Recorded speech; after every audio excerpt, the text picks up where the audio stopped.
I get this back Yoka Karakerugo Aziza Dirini, Yemego Nyega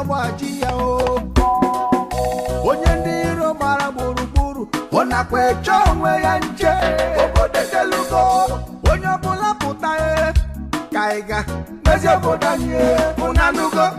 Ndị otu World Igbo Congress Bob Wiki na hicha ke nwe ọgbakọ ukwu nke afọ a n'ụlọ nkwari akụ nke Holiday Inn Houston, Southwest Sugarland dị na 11160 Southwest Freeway, Houston, Texas 77031 mgbe ọnwa asatọ nke afọ a gbaa abalị 30 wee ruo ụbọchị mbụ nke ọnwa itenaanị. Nke a bụ akara ọnụọgụ ekwentị ị ga-eji kpọọ wee hazie n'ụlọ akwa nrahụ gị maka ọgbakọ ukwu a 281-530-1400 ọzọkwa 281-530-1400. Ọ bụ aka na-achị World Igbo Congress na America bụ ọkammụta Dr. Anthony Ejiofor na ndị ha na ha si arụ ọrụ maka ọdịmma nke ala Igbo dịka di ya Lọlọ Nọnye Ejiofor, ugo nwaanyị izizi nke ndị otu a Sir Dr. Festus Okere, osote onye isi odeakwụkwọ ọha izugbe Chief Dr. Richard Nwachukwu, osote odeakwụkwọ na onye isi ndị ụmụ nwaanyị Dr. Celine Perry, Dr. Humphrey Ihejirika, odeakwụkwọ maka ego Dr. Louis Okonkwo, ojide ego Chief Chinonye Mmadụ, onye isi nhazi na ndokwa maka ntụliaka elu, onye mgbasa ozi Honorable Beth Onwukwe, Chief Sam Ude HOD Recorder, Executive Director Dr. Ken Igwe, osote Executive Director Chief Godwin Ndukwe, ọkaikpe Ụzọma Ọfọdụ, onye isi ndụmọdụ iwu, ọkaikpe Mmadụkọrọ, osote onye isi ndụmọdụ iwu. Ọkammụta Dr. Ejiofor ekwuola na ọgbakọ nke World Igbo Congress nke afọ ga-agbakwasị ụkwụ n'atụmatụ nchekwa nke ala Igbo gbasara iru ọjọọ nke Ruga, ọganihu nke ala Igbo na ije okoro na agbọghọ ụmụ Igbo ikikere ka ha mara na nwa agụ anaghị ajụ oyi n'ọgbakọ ụmụ anụmanụ. Ọgbakọ ukwu nke World Igbo Congress nke afọ ga-akpọ ọkụ n'ọnụ ma dịkwa ebube n'ụzọ pụrụ iche maka na ọtụtụ ndị isi otu ndị Igbo dị iche iche na-ewu ewu n'ala Igbo ga-awụcha ebe Igbo bụ Igbo bụ aka ji akụ nọ na mba ụwa Afrịka dị iche iche ga-eji ụgbọelu ma ụgbọala wee zọchie maka ihi na anyụkọ mma mmiri ọnụ ọgbọ ụfụfọ. Ego ụmụ nwaanyị ndị Igbo, ụmụaka na-etolite etolite tinyekwara mmọnwụ dị iche iche ga-ewerekwa ọnọdụ ma mee ọha na eze na-ebiri ọgbakọ ukwu a obi ụtọ. Ndị ụlọ ọrụ Shirley Raymond's Global Management ga-emekwa nhọpụta ada Igbo makarịrị ibe ya na mma n'ụwa niile nke abụọ n'afọ maọbụ the second annual Miss Igbo World Cultural, Scholastic and Beauty Pageant. Gị bụ na-ege ntị, ekwele ka akọrọ gị ihe n'akụkọ ya bụ were ụgbọelu ma ụgbọala wee wụcha ma soro okwu ụmụ Igbo ibe gị gbakọrịta izu gbasara nchekwa ala Igbo. Ugbu a ndị Fulani na ndị oje na oje na mmadụ na-achọsi ike ịgbapụ ụmụ Igbo n'olulu ọjọọ nke ha megbu na akpagbu wee gbuoro ndị Igbo. Kulie n'igwe ma bịa soro ụmụ Igbo ibe gị gbakọrịta izu maka ihi na aka zụ ọnụ bụ ijiji ka ọ dịwa mgbe gbakọ ọsọ na ụzọ ga-abụ n'ụlọ nkwari akụ nke Holiday Inn Houston, Southwest Sugarland 11160 South East Freeway, Houston, Texas 77031. Jidekwa iji